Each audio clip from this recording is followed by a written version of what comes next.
Baru 2 hari menikah, ibu mertua langsung memecat asisten rumah tangga kami. Kamu boleh berhenti. Mulai sekarang, menantu saya yang akan menjadi pembantu di sini. Saya langsung pulang ke rumah orang tua saya.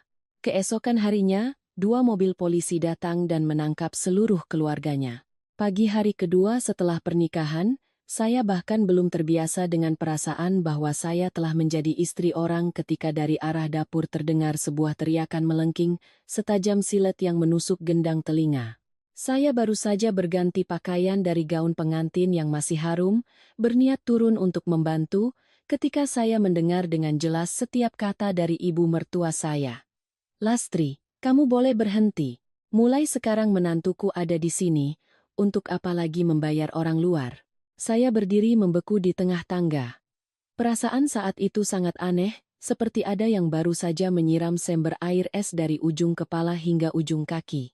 Kemarin, yang ada hanyalah kata-kata manis, genggaman tangan di depan kerabat, kalimat-kalimat seperti rumah ini sekarang punya anak perempuan baru. Tapi hanya dalam semalam, nadanya berubah total. Tidak ada lagi kehangatan, apalagi suara seorang ibu yang berbicara pada menantu barunya. Saya melangkah perlahan ke bawah dan melihat Mbak Lastri sedang memeluk tas kainnya yang usang, berdiri terpojok di sudut dinding, wajahnya pucat pasi, matanya sembab seolah sudah lama dimarahi. Di meja makan, ibu mertua saya melempar celemek dengan kasar, lalu mengangkat dagunya ke arah saya, gayanya persis seperti sedang memberi perintah pada pegawai baru. Ia berkata tepat di hadapan ayah mertua, suami saya, dan adik ipar saya. "Rumah ini tidak memelihara menantu yang hanya tahu dandan. Menikah itu harus tahu caranya melayani keluarga suami, bukan hanya jadi pajangan."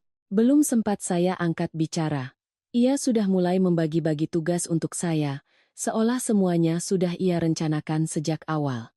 Ia menyebutkan setiap pekerjaan, setiap jam, dengan suara datar dan dingin.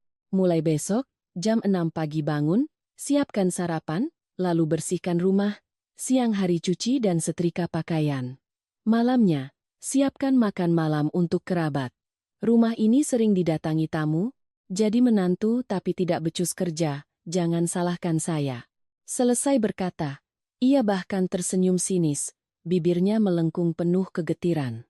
Anak perempuan dari keluarga baik-baik itu harusnya rajin bekerja, bukan duduk santai menunggu dilayani.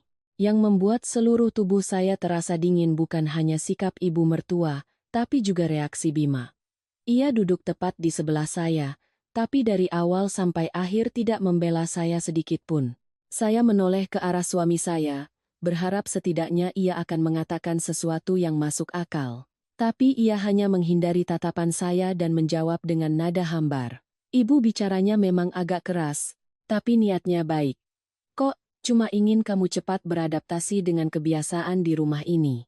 Satu kalimat itu saja sudah cukup untuk membuat hati saya tenggelam. Saya tidak lagi merasa ini adalah ledakan amarah sesaat. Tidak, ini adalah sebuah skenario yang sudah disiapkan.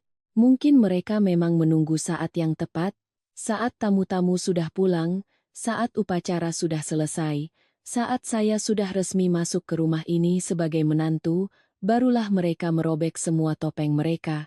Saya menarik napas dalam-dalam, lalu bertanya dengan sangat perlahan dan jelas. "Jadi, di rumah ini saya ini menantu atau pengganti asisten rumah tangga?" Ibu mertua saya, mendengar itu, tersenyum menyeringai. Senyum yang membuat orang merinding. Ia berkacak pinggang, menatap saya dari ujung kepala hingga ujung kaki, lalu menjawab dengan santai, "Apa bedanya? Menantu yang baik justru harus bisa bekerja lebih baik dari pembantu. Sudah diberi makan, diberi tempat tinggal, diberi status sebagai menantu keluarga terpandang, masih mau apa lagi?" Seluruh ruangan hening selama beberapa detik, bukan karena terkejut, tapi karena semua orang tahu kalimat itu keterlaluan. Tapi anehnya, tidak ada seorang pun di rumah itu yang merasa perlu angkat bicara. Ayah mertua saya duduk minum teh, dengan wajah sedingin es. Bima menunduk melihat ponselnya, pura-pura tidak mendengar. Dan adiknya, Ranti, berdiri di samping ibunya sambil melipat tangan dan tersenyum. "Mbak jangan berlebihan begitu." "Ah, Semua keluarga kan memang begini. Di sini tidak ada ceritanya menantu baru itu jadi ratu. Saya menatap wajah puasnya, dan tiba-tiba sadar bahwa saya sedang diuji. Mereka ingin melihat sejauh mana saya bisa bersabar, sedalam apa saya bisa menunduk. Mereka ingin mematahkan saya sejak hari kedua, agar selamanya saya tidak akan pernah bisa lagi mengangkat kepala. Ibu mertua melangkah mendekat, mengambil celemek tadi dan menyejalkannya ke dada saya. Gerakannya begitu kasar hingga pengait celemek itu menggores tangan saya. Ia berkata dengan jelas, setiap kata menusuk, ke dapur sana. Sebentar lagi 12 orang kerabat dari pihak ayah akan datang untuk melihat menantu baru. Kerjakan yang benar. Jangan bikin malu keluarga ini. Saya melihat celemek di tangan saya. Itu bukan lagi sekadar selembar kain. Itu adalah sebuah penghinaan. Itu adalah stempel yang ingin ia capkan pada diri saya, untuk mengubah saya dari pengantin baru menjadi seorang pesuruh gratis bagi seluruh keluarganya. Saya meletakkan celemek itu kembali ke meja. Pelan, tapi tegas. Lalu saya berbalik dan berjalan lurus ke kamar. Dari belakang, saya mendengar dengan jelas teriakan ibu mertua. "Hei, mau kemana kamu?" Saya tidak menjawab. Saya membuka lemari, mengambil koper kecil yang bahkan belum sempat saya simpan setelah pernikahan. Memasukkan beberapa setel pakaian, dompet, ponsel, dan pengisi daya. Saya melepas anting-anting pernikahan saya, meletakkannya dengan rapi di dalam tas. Setiap gerakan saya perlahan, tapi hati saya sudah dingin membeku.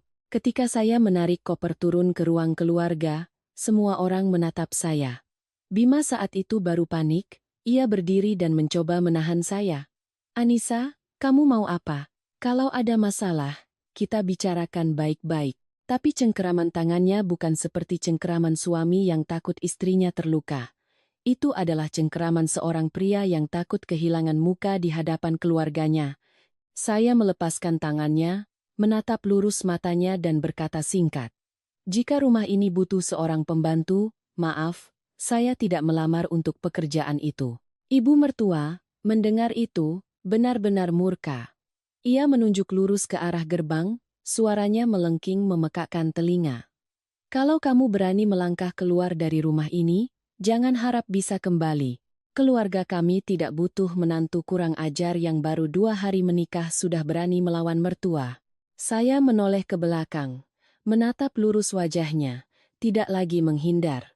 Mungkin itu adalah pertama kalinya dalam hidupnya ia bertemu dengan menantu yang berani bicara seperti itu padanya. Saya menjawab perlahan.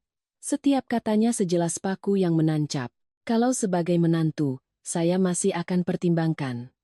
Tapi kalau menjadi pembantu untuk keluarga seperti ini, tidak."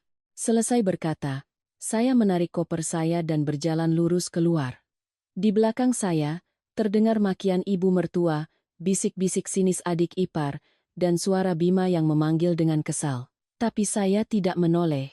Saya tahu. Jika saya menoleh sekali saja, mereka akan mengira saya takut. Dan saya tidak bisa membiarkan diri saya kalah sejak langkah pertama. Keesokan paginya, ketika seluruh keluarga suami saya masih diliputi amarah karena menganggap saya durhaka, 2 mobil polisi berhenti tepat di depan gerbang mereka. Saya juga ada di sana, berdiri di samping Mbak Lastri dan seorang petugas penyidik.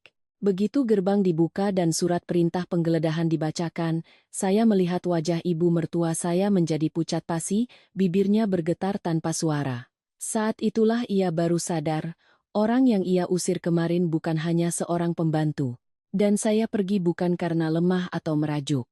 Saya meninggalkan rumah itu karena saya sudah tahu terlalu banyak.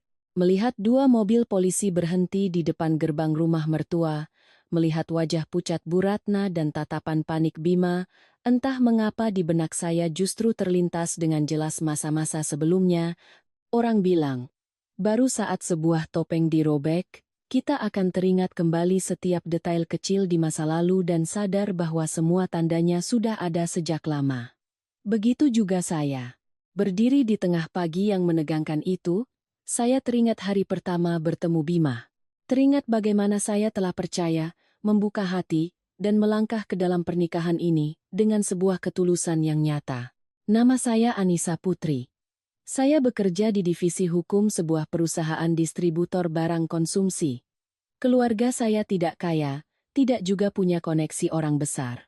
Tapi sejak kecil, ibu selalu mengajari saya satu hal. Hiduplah dengan jujur, jangan sampai ada orang yang menunjuk wajahmu dan berkata kamu tidak benar. Mungkin karena itu, sifat saya cukup lugas. Apa yang benar, saya katakan benar. Apa yang tidak pasti, tidak akan saya janjikan. Saya selalu berpikir, selama kita hidup dengan baik, bekerja dengan jujur, hidup ini mungkin tidak akan gemerlap, tapi setidaknya akan damai.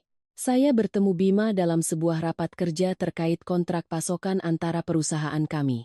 Kesan pertama saya tentangnya adalah seorang pria yang bicaranya terukur, berpakaian rapi, tidak banyak omong kosong, tidak pamer harta atau relasi seperti banyak pria lain yang pernah saya temui. Selama diskusi, ia tidak menyela, tidak terburu-buru ingin terlihat lebih unggul, bahkan sesekali mengucapkan kalimat yang menenangkan seperti, bagian manapun yang perlu pihak Mbak periksa, silakan saja diperiksa dengan teliti. Kerja sama jangka panjang harus jelas dari awal. Satu kalimat itu saja sudah membuat saya bersimpati. Setelah itu, ia proaktif menghubungi saya lagi. Awalnya hanya menanyakan detail terkait berkas, lama-kelamaan menjadi pesan-pesan ringan, tepat, dan tidak berlebihan. Saya bukan tipe perempuan yang mudah luluh karena kata-kata manis, tapi harus saya akui, Bima sangat pandai membuat orang lain merasa nyaman. Ia tidak agresif, tidak mengumbar janji masa depan, hanya diam-diam muncul di saat yang tepat. Saat saya lembur, ia membawakan kopi. Saat saya sibuk hingga tidak sempat makan malam, ia mengirim pesan yang pas, kalau sudah selesai, kabari ya. Nanti kuantar makan yang hangat biar tidak masuk angin. Perlahan, saya membuka hati. Semakin sering berinteraksi, saya semakin merasa ia adalah tipe pria yang mudah dipercaya oleh perempuan yang sudah lama bekerja seperti saya. Bima sering mengucapkan kalimat kata yang menenangkan. Ia pernah menatap saya dengan tulus dan berkata, "Aku tidak butuh istri yang jago urusan dapur. Aku hanya butuh pendamping yang jujur, tahu sopan santun, dan tidak perhitungan dengan suami." Seorang pria yang bisa berkata seperti itu, jujur saja, sangat mudah membuat perempuan luluh. Ketika hubungan kami semakin serius, ia membawa saya untuk bertemu keluarganya. Hari itu adalah pertama kalinya saya bertemu Bu Ratna. Jika hanya dilihat dari penampilan luarnya, mungkin tidak ada yang akan menyangka dialah wanita yang nantinya akan menjejalkan celemek ke dada saya. Ia mengenakan pakaian yang rapi, senyum dan bicaranya sangat manis. Begitu saya masuk, ia langsung menggandeng tangan saya, menyuruh saya duduk di sebelahnya. "Anggap saja rumah sendiri, Nak. Ibu hanya ingin kamu hidup rukun dengan Bima. Selebihnya keluarga ini tidak banyak aturan." Caranya tersenyum, caranya mengambilkan lauk untuk saya, bahkan caranya berkata pada suaminya bahwa calon menantu kita ini wajahnya teduh, semua itu sempat membuat saya berpikir, mungkin saya benar-benar beruntung. Ayah mertua saya, Pak Suryo, lebih pendiam. Beliau tidak ramah berlebihan, tapi juga tidak dingin. Beliau hanya mengamati, sesekali bertanya satu dua hal tentang pekerjaan dan keluarga saya. Tatapannya membuat saya merasa sedang dinilai dengan sangat teliti, tapi saat itu saya pikir itu wajar. Di rumah itu sudah ada Mbak Lastri yang bekerja sebagai asisten rumah tangga. Kesan saya tentangnya adalah seorang perempuan kurus, pendiam, dan gerak-geriknya sangat hati-hati. Setiap kali Bu Ratna memanggil, ia selalu tampak terkejut. Saya sempat memperhatikannya, tapi kemudian berpikir mungkin karena sudah lama bekerja, ia jadi takut pada majikannya. Saat itu, saya tidak tahu bahwa ada tatapan yang menunduk bukan karena sifatnya, tapi karena ia telah melihat terlalu banyak hal yang tidak berani ia katakan. Setelah beberapa kali berkunjung, calon ibu mertua saya mulai sering menyinggung soal tinggal bersama setelah menikah. Ia mengatakannya dengan sangat halus, terdengar masuk akal. Baru menikah kalau langsung tinggal sendiri kan sepi. Tinggal di sini dulu beberapa waktu biar ramai, sambil belajar kebiasaan keluarga. Nanti setelah itu baru dipikirkan lagi. Bima juga mendukung ibunya. Ia berkata lembut pada saya, Ibuku memang kelihatannya galak, tapi kalau sudah tinggal dekat baru tahu hatinya baik. Lagi pula, kamu pulang kerja sudah ada orang di rumah kan lebih enak, karena bujukan itulah saya setuju.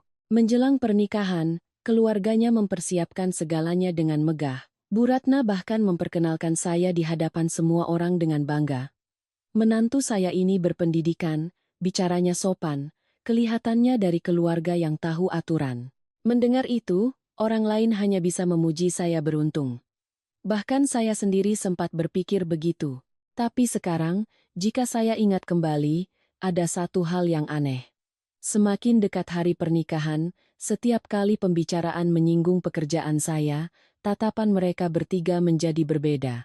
Ayah mertua bertanya dengan sangat detail, saya menangani dokumen apa saja? Apa saya terbiasa mengurus kontrak?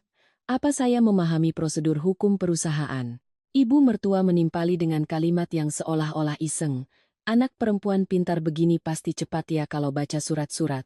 Bima juga beberapa kali setengah bercanda. Nanti kalau kamu sudah jadi istriku, urusan surat menyurat di rumah ini pasti aman. Saat itu saya hanya tertawa. Saya pikir mereka hanya penasaran dengan profesi saya. Saya tidak pernah menyangka bahwa ketertarikan itu adalah bagian dari perhitungan yang sudah mereka siapkan untuk saya sejak awal. Dan saya melangkah ke dalam pernikahan itu dengan keyakinan yang sederhana. Saya pikir saya mendapatkan suami yang baik, masuk ke dalam keluarga yang meskipun punya aturan tapi tidak jahat. Saya pikir selama saya tulus, cepat atau lambat saya akan diperlakukan dengan baik. Saya pernah begitu percaya. Dan mungkin karena terlalu percaya, saat lapisan cat mengkilap itu terkelupas, saya baru sadar bahwa di baliknya bukanlah beberapa retakan kecil, melainkan sebuah rumah yang sudah busuk dari pondasinya. Semakin saya ingat, semakin saya sadar bahwa apa yang terjadi di pagi hari kedua setelah pernikahan sebenarnya bukanlah perubahan sikap yang tiba-tiba. Itu hanyalah hasil yang paling jelas dari banyak sekali tanda-tanda yang sudah muncul diam-diam sebelumnya. Kecil, tapi beracun, dan semakin dipikirkan semakin membuat merinding. Saat masih dalam tahap pengenalan, saya sering mencoba menenangkan diri, berpikir mungkin saya hanya terlalu sensitif. Tapi sekarang saya sadar, intuisi seorang perempuan jarang sekali salah. Setelah beberapa kali berkunjung ke rumah Bima, saya mulai menyadari ibunya punya cara bicara yang aneh. Ia tidak langsung memarahi atau menunjukkan ketidaksukaan. Ia sering memilih cara bicara yang terdengar seperti bercanda atau menguji, tapi setiap kalimatnya penuh duri. Pernah saat sedang makan bersama kerabat, ia tiba-tiba menoleh ke saya dan bertanya sambil tersenyum, "Anak perempuan sekolah tinggi begini, pasti tidak tahu caranya mencuci beras, atau menyiangi sayur, ya?" Seisi meja tertawa seolah itu hanya candaan ringan. Saya juga ikut tersenyum tipis, tapi hati saya terdiam. Di lain waktu, saat saya berbicara dengan Bima tentang keinginan saya untuk tetap bekerja setelah menikah, Bu Ratna yang sedang mengupas buah di dekat situ langsung menyela. Perempuan itu dinilainya dari dapurnya, bukan dari ijazahnya. Suasana saat itu langsung berubah. Kalimatnya tidak keras, tapi seperti jarum yang menusuk tepat di titik di mana orang lain merasa paling aman. Sebelum saya sempat bereaksi, Bima sudah buru-buru tersenyum dan menggenggam tangan saya di bawah meja. "Ibu cuma bercanda, jangan dipikirkan." Justru caranya yang selalu memilih untuk menenangkan daripada meluruskan masalah itulah yang membuat saya berkali-kali memaksakan diri untuk mengalah. Ranti, adik Bima, punya gaya yang berbeda. Jika ibunya menyindir dengan halus, Ranti justru sangat terang-terangan. Ia sering menatap saya dengan pandangan menilai lalu melontarkan kalimat-kalimat yang penuh niat buruk. "Mbak kerja terus, nanti siapa yang urus suami?"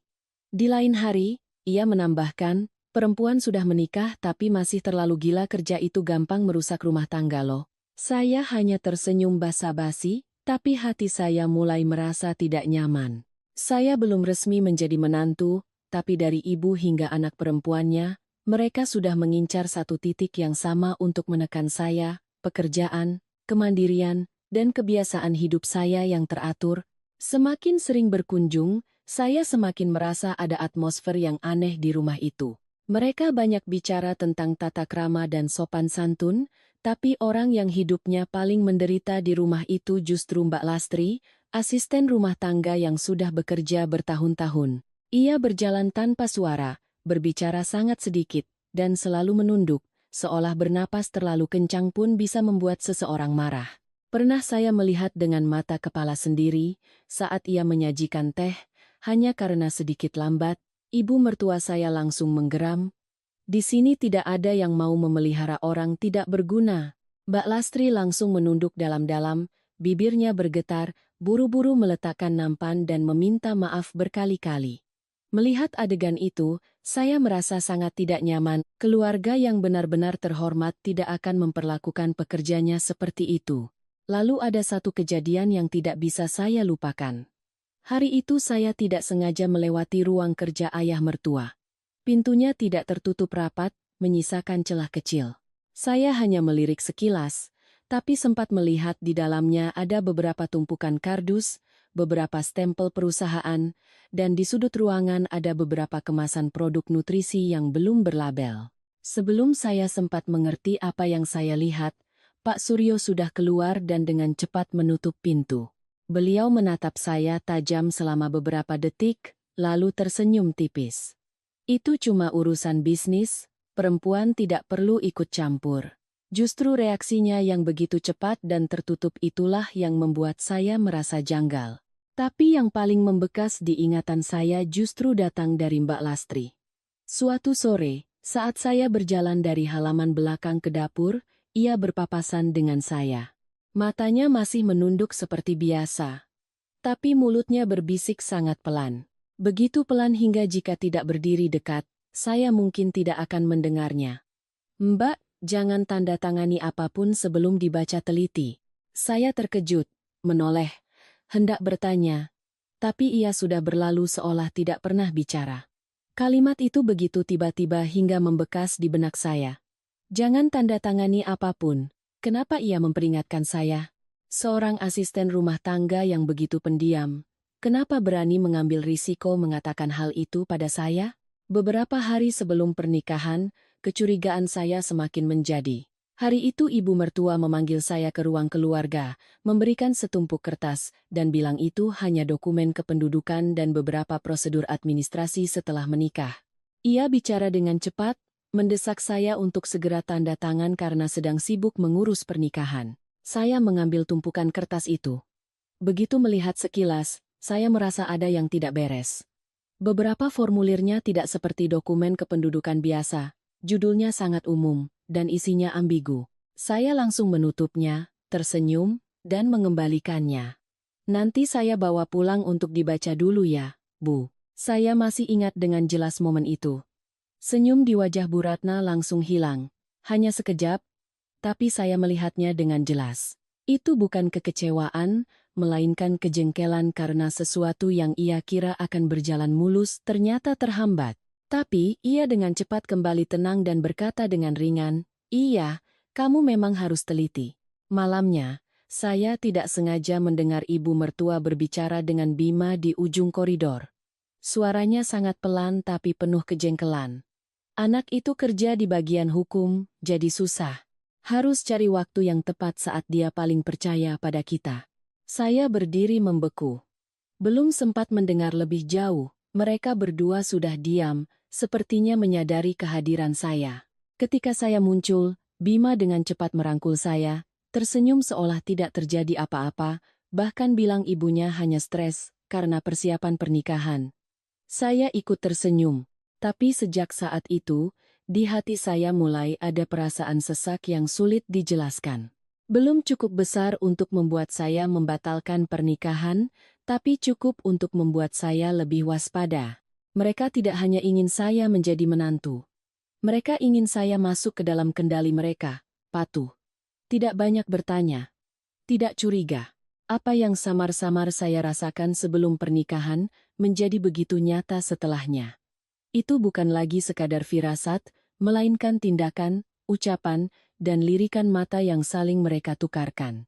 Dan semakin saya saksikan, semakin saya paham bahwa citra keluarga terhormat yang mereka tampilkan hanyalah lapisan cat tipis, Di baliknya ada kontrol, perhitungan, dan sebuah rahasia yang sedang mereka coba sembunyikan dengan segala cara. Pernikahan baru saja selesai. Tamu bahkan belum sepenuhnya pulang. Ibu mertua sudah duduk di tengah ruang keluarga, mengumpulkan semua amplop, perhiasan, dan seserahan berharga di hadapannya. Ia membuka setiap kantong, menghitung setiap tumpukan uang, menata setiap kotak perhiasan, sambil berkata seolah itu adalah hal yang wajar. Biar ibu yang simpan, anak muda pegang uang banyak nanti malah macam-macam. Belum sempat saya bereaksi, Bima sudah menyela. Iya, biar ibu saja yang pegang, nanti dibicarakan lagi. Kata nanti itu terdengar sederhana, tapi saya tidak suka. Uang sumbangan dan hadiah pernikahan adalah urusan kami berdua. Jika ingin dibicarakan, harusnya jelas, bukan tiba-tiba diambil alih. Saya melihat tumpukan amplop di meja, melihat tangan ibu mertua saya yang begitu cekatan, dan hati saya mulai merasa tidak nyaman. Tapi karena suasana masih ramai, saya memilih diam. Sekarang saya sadar, itu adalah tes pertama mereka untuk melihat seberapa mudah saya bisa ditekan. Malamnya seharusnya menjadi malam pertama kami sebagai suami istri. Tapi hampir jam 11 malam, pintu kamar kami diketuk. Ibu mertua berdiri di luar, suaranya tidak keras tapi penuh perintah. Besok pagi bangun lebih awal. Kerabat masih banyak, harus turun menyapa, siapkan teh. Menantu baru kok bangun siang. Nanti dibilang tidak tahu aturan. Ia bahkan masih sempat menambahkan beberapa aturan lain yang sangat sepele tapi menyebalkan. Keesokan paginya, baru saja saya turun, saya langsung disuruh ke dapur membantu Mbak Lastri. Belum sempat minum air, ibu mertua sudah berdiri di samping saya, menunjuk ini dan itu, mengawasi setiap gerakan saya seolah menunggu saya berbuat salah. Saya memotong sayuran sedikit tebal, ia mengkritik. Saya menuang teh hampir penuh, ia mengerutkan kening. Menikahkan menantu, bukan mengangkat putri raja untuk ditonton. Kalimat itu membuat wajah saya panas. Bukan karena pekerjaannya, tapi karena caranya yang sengaja merendahkan saya di depan semua orang. Dan yang lebih menyakitkan, Bima melihat semuanya. Ia berlalu lalang, mendengar setiap sindiran ibunya, melihat bagaimana saya diperlakukan, tapi tidak berkomentar sedikit pun. Pernah ia hanya berbisik, "Sabar ya beberapa hari ini, biar ibu senang." Saya menoleh padanya, dan tiba-tiba merasa dingin. Suami yang benar-benar menyayangi istrinya, setidaknya akan menunjukkan bahwa ia mengerti perasaan istrinya, tapi ia memilih untuk menjadi penonton. Menjelang siang, ayah mertua memanggil saya ke ruang keluarga. Beliau sudah duduk di sana dengan setumpuk map tebal di hadapannya. "Coba tolong kamu periksa surat-surat ini," katanya. "Hanya surat pernyataan internal biasa. Tanda tangani saja biar cepat, kamu kan orang hukum, lebih aman kalau keluarga sendiri yang urus." Saya mengambilnya. Baru beberapa halaman, saya sudah merasa tidak beres. Isinya bukan surat pernyataan biasa, melainkan dokumen yang berkaitan dengan badan hukum, distribusi produk, dan tanggung jawab hukum. Saya langsung berhenti. Saya mengangkat kepala, menjaga suara setenang mungkin. Saya tidak bisa menandatangani dokumen perusahaan tanpa membacanya dengan teliti, apalagi hanya karena rasa segan. Begitu saya selesai bicara, raut wajah ayah dan ibu mertua saya berubah. Pak Suryo meletakkan cangkir tehnya lebih keras dari biasanya. Bu Ratna tersenyum sinis, baru jadi menantu sudah perhitungan seperti orang lain. Saya tahu saya baru saja menyentuh sesuatu yang tidak ingin mereka tolak. Malamnya, kejadiannya lebih jauh lagi. Saat melewati halaman belakang, saya mendengar suara keributan kecil. Saya mengintip dan melihat ibu mertua mencengkeram lengan Mbak Lastri, menyeretnya ke gudang. "Kamu bicara apa saja sama dia?" desisnya. Mbak Lastri gemetaran, tidak bisa menjawab.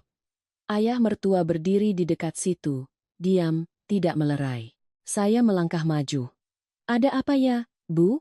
Seketika, sikap mereka berubah. Ibu mertua melepaskan cengkeramannya. "Tidak ada apa-apa."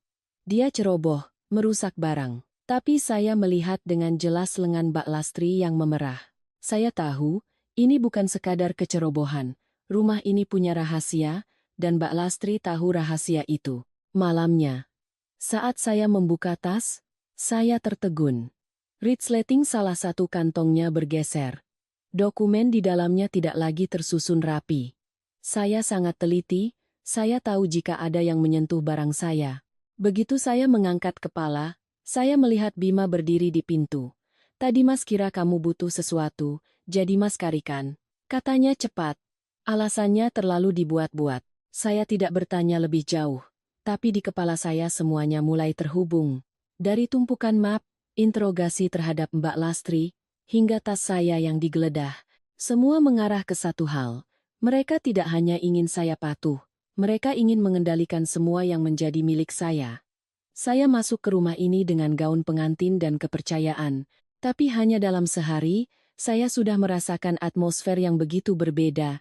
Tegang, palsu, penuh rahasia, dan yang terpenting, mereka sangat takut saya tahu terlalu banyak. Saat itu saya tidak menyangka, semua yang saya saksikan baru permulaan. Tamparan yang sesungguhnya sedang menunggu saya di pagi hari kedua. Pagi hari kedua setelah pernikahan, saya terbangun saat di luar masih remang-remang. Dari bawah sudah terdengar suara piring beradu. Hari itu kerabat dari pihak suami akan datang untuk melihat menantu baru. Terdengar sederhana, tapi siapapun yang pernah menjadi menantu tahu, itu adalah sebuah ujian. Mereka datang bukan hanya untuk melihat wajah, tapi untuk mengamati cara kita berdiri, bicara, dan bekerja, lalu diam-diam menilai. Saya menuruni tangga, mencium bau masakan yang pekat. Di dapur, Mbak Lastri sudah sibuk sendirian di depan beberapa panci besar. Wajahnya pucat, matanya sembab karena kurang tidur. Jelas sekali ia sudah dibangunkan sejak subuh. Ibu mertua saya mondar-mandir. Sesekali melirik ke arah tangga seolah menunggu kemunculan saya.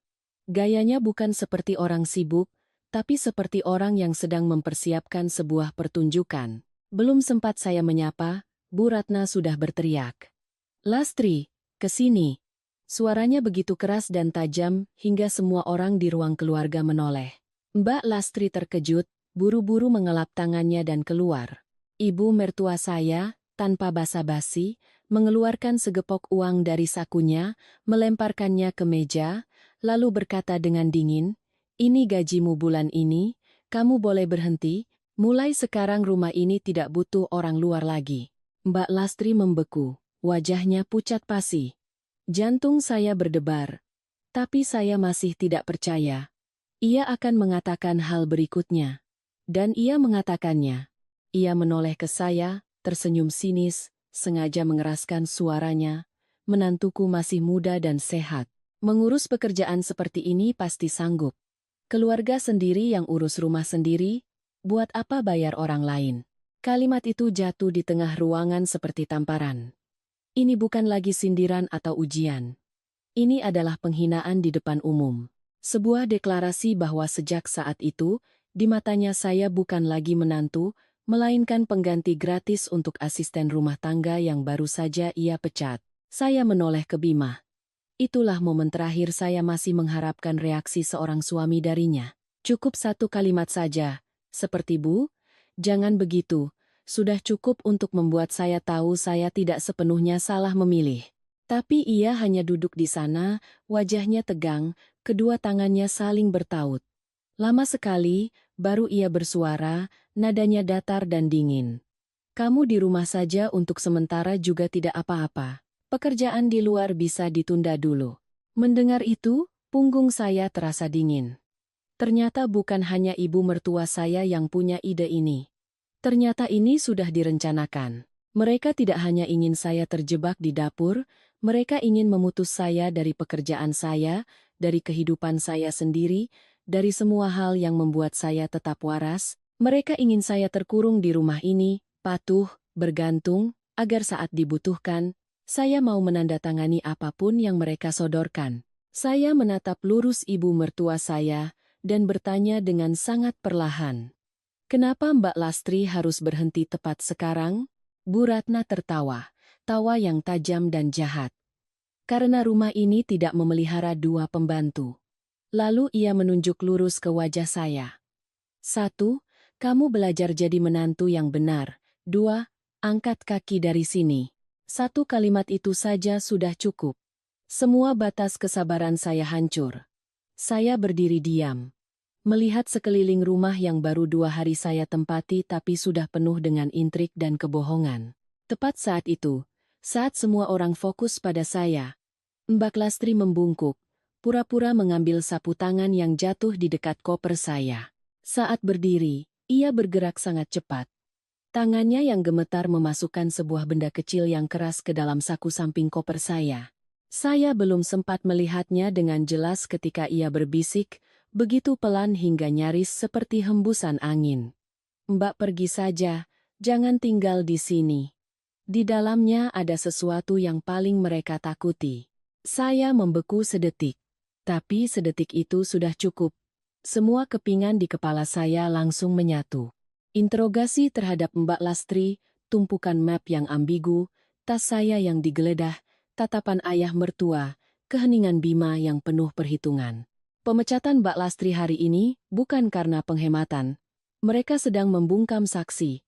Dan menahan saya di sini, memaksa saya berhenti bekerja, bukan hanya untuk menjadikan saya pesuruh. Mereka ingin mematahkan saya, membuat saya patuh, agar bisa menggunakan nama saya untuk menandatangani, menanggung, dan menjadi kambing hitam. Mungkin karena saya terdiam terlalu lama, ibu mertua mengira saya mulai takut. Ia langsung berteriak lebih keras. Keluargamu pasti tidak pernah mengajari sopan santun, makanya sampai di sini jadi tidak tahu diri. Saya bisa menahan hinaan untuk diri saya. Tapi jika sudah menyangkut orang tua saya, tidak. Tidak ada yang berhak menghina orang yang telah membesarkan saya hanya karena saya tidak mau menjadi budak mereka. Saya menarik koper saya ke tengah ruangan. Roda-rodanya berderit di lantai. Saya melepas cincin kawin saya, meletakkannya di atas meja kaca di hadapan mereka semua. Suara cincin yang menyentuh kaca sangat pelan. Tapi seisi ruangan hening. Saya menatap lurus ibu mertua, lalu menatap Bima. Menantu itu butuh dihormati. Pembantu itu butuh dibayar. Sedangkan keluarga ini mau menindas sekaligus tidak mau membayar. Saya tidak melayani. Seluruh keluarga membeku. Mungkin tidak ada yang menyangka seorang pengantin baru berani berkata seperti itu. Ibu mertua saya membuka mulut, suaranya menggeram, "Kamu berani." Saya tidak lagi menanggapinya. Saya menarik koper dan berjalan lurus ke gerbang. Bima saat itu baru menerjang maju, bukan untuk meminta maaf, tapi untuk menahan saya dengan suara rendah yang penuh ancaman. "Kalau kamu pergi sekarang, berarti kamu membesarkan masalah." Saya menoleh padanya. Baru 2 hari yang lalu saya pikir pria ini adalah sandaran saya. Tapi saat itu, menatap matanya, yang saya lihat hanyalah perhitungan dan kekesalan karena rencananya gagal. Saya menjawab singkat, "Tidak. Justru keluarga kalianlah masalah besarnya. Dan kalian tidak akan bisa menyembunyikannya lebih lama lagi." Saya melepaskan tangannya, melangkah keluar tanpa menoleh ke belakang. Setibanya di rumah ibu, saya mengunci diri di kamar. Tangan saya gemetar, tapi pikiran saya anehnya begitu jernih. Saya membuka saku samping koper, mengambil benda yang diberikan Mbak Lastri, sebuah flash disk kecil berwarna hitam. Saya menyambungkannya ke laptop, dan duduk membeku di depan layar. Di dalamnya ada klip-klip video pengemasan ulang suplemen kesehatan yang tidak jelas sumbernya, foto-foto pembukuan ganda, pindaian dokumen dengan tanda tangan ayah mertua, dan kontrak-kontrak di mana tanggung jawab hukumnya sengaja didorong ke pihak lain. Saya membuka setiap file, dan punggung saya terasa dingin. Ternyata saya tidak berlebihan. Ternyata pernikahan ini sejak awal memang tidak bersih. Saya duduk terdiam lama sekali, lalu mengangkat telepon dan menghubungi Om Heru. Tepat saat panggilannya tersambung, saya tahu satu hal dengan sangat jelas. Pernikahan ini sudah berakhir sejak ibu mertua saya melempar uang ke meja. Dan perlawanan saya baru saja dimulai. Saya duduk di depan laptop sampai hampir tengah malam. Mata tidak lepas dari setiap klip video, setiap pindaian dokumen, setiap data yang ditinggalkan Mbak Lastri di dalam flash disk kecil itu. Semakin saya lihat, semakin tangan saya terasa dingin.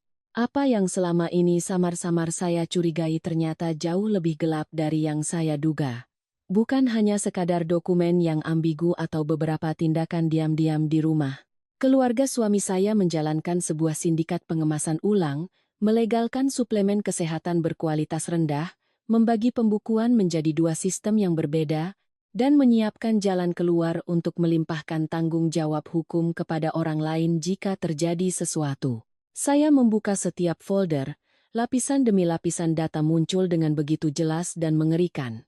Ada video yang merekam proses pemindahan produk dari kemasan tanpa merek ke dalam kotak yang bersih dan meyakinkan. Ada foto-foto gudang, foto faktur pembelian dan penjualan dengan jumlah yang tidak cocok.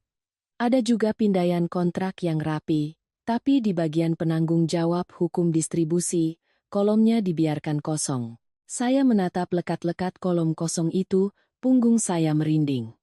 Itulah kolom yang berkali-kali mereka coba paksa saya untuk tanda tangani. Kadang ayah mertua bilang itu hanya surat pernyataan internal, kadang ibu mertua bilang itu hanya prosedur keluarga, kadang Bima membujuk bahwa sebagai keluarga, lebih aman jika saya yang tanda tangan. Ternyata dari awal sampai akhir, mereka tidak membutuhkan saya sebagai menantu. Mereka membutuhkan sebuah nama yang bersih.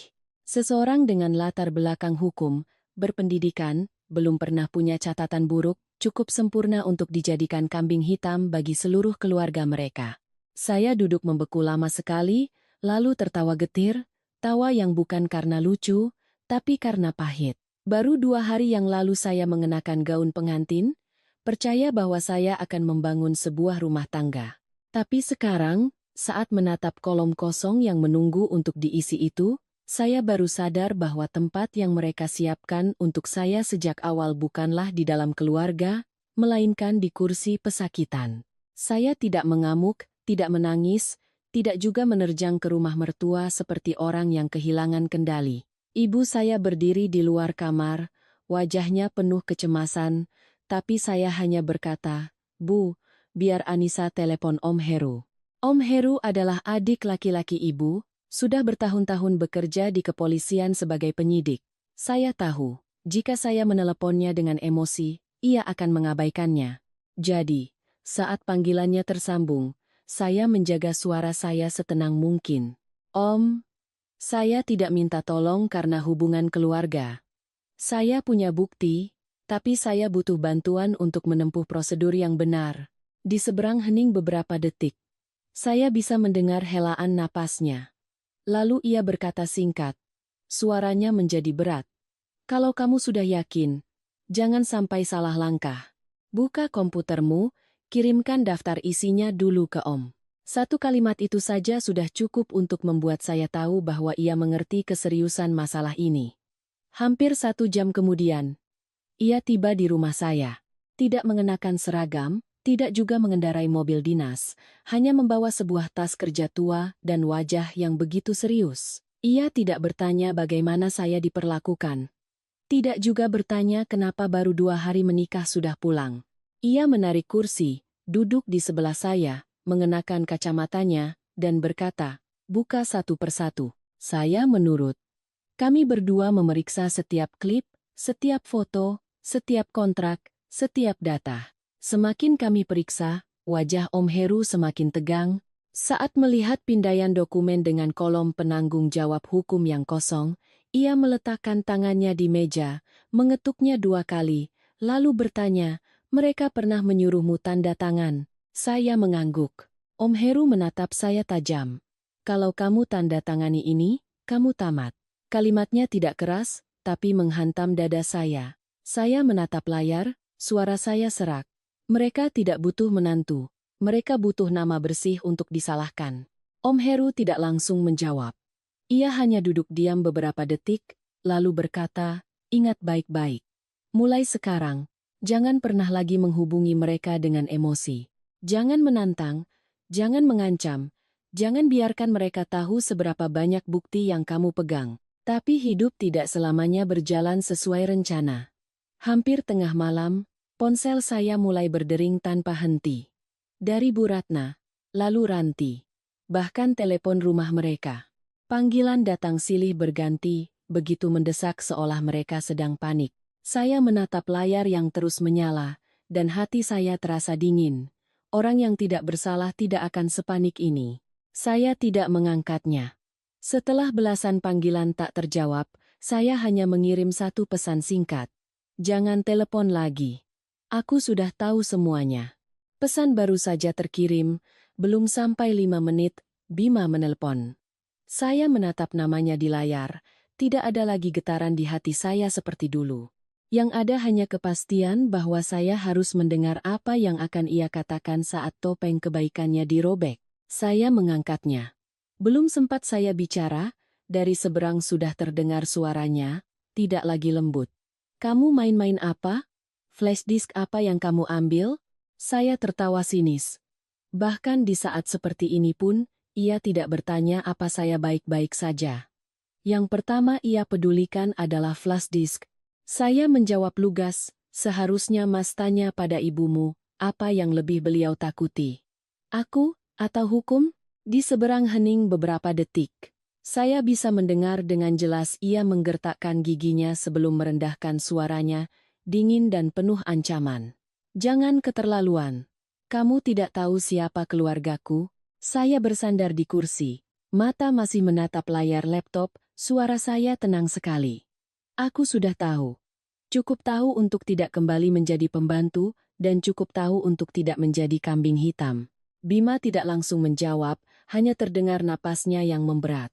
Akhirnya ia mengucapkan satu kalimat yang membuat saya semakin mengerti. Kalau kamu melakukan ini, kamu tidak akan punya jalan untuk kembali. Saya tersenyum tipis.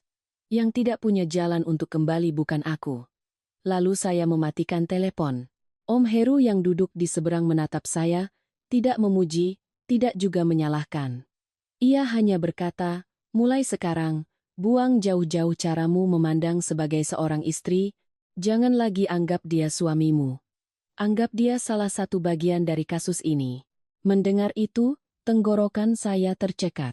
Bukan karena masih sayang, tapi karena sakit. Sakit karena ada kebenaran yang sekali dilihat, tidak akan pernah bisa membuat kita kembali naif seperti dulu. Keesokan paginya, saya menemani Om Heru ke kantor polisi untuk menyerahkan laporan awal sesuai prosedur. Saya tidak membuat keributan, tidak juga menangis menceritakan penderitaan saya. Saya hanya duduk, membuka laptop, dan menyerahkan semua data asli. Daftar file, waktu pembuatan, sumber penyimpanan, semuanya utuh, tanpa editan. Petugas yang menerima laporan memeriksa cukup lama, menanyakan beberapa hal, lalu membuat berita acara dengan jelas. Sejak saat itu, saya tahu masalah ini sudah memasuki babak baru. Ini bukan lagi konflik mertua-menantu. Ini sudah menjadi urusan hukum. Sebelum pulang, Om Heru berhenti di depan, menatap saya lama, lalu berkata perlahan. Mulai sekarang, kamu bukan lagi pihak yang terlibat langsung. Kamu adalah pemberi bukti. Jangan biarkan perasaan mengaburkan segalanya.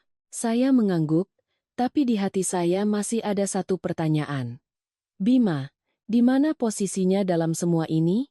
Apakah ia hanya korban yang terseret oleh keluarganya, atau ia sudah tahu sejak awal dan hanya memainkan peran sebagai suami yang baik di hadapan saya? Saya melangkah keluar dari kantor polisi. Langit cerah, tapi hati saya terasa dingin. Saya tahu, sekali laporan ini masuk, segalanya tidak akan bisa berhenti hanya di pertengkaran keluarga, dan saya juga tahu, keluarga suami saya tidak akan membiarkan saya tenang.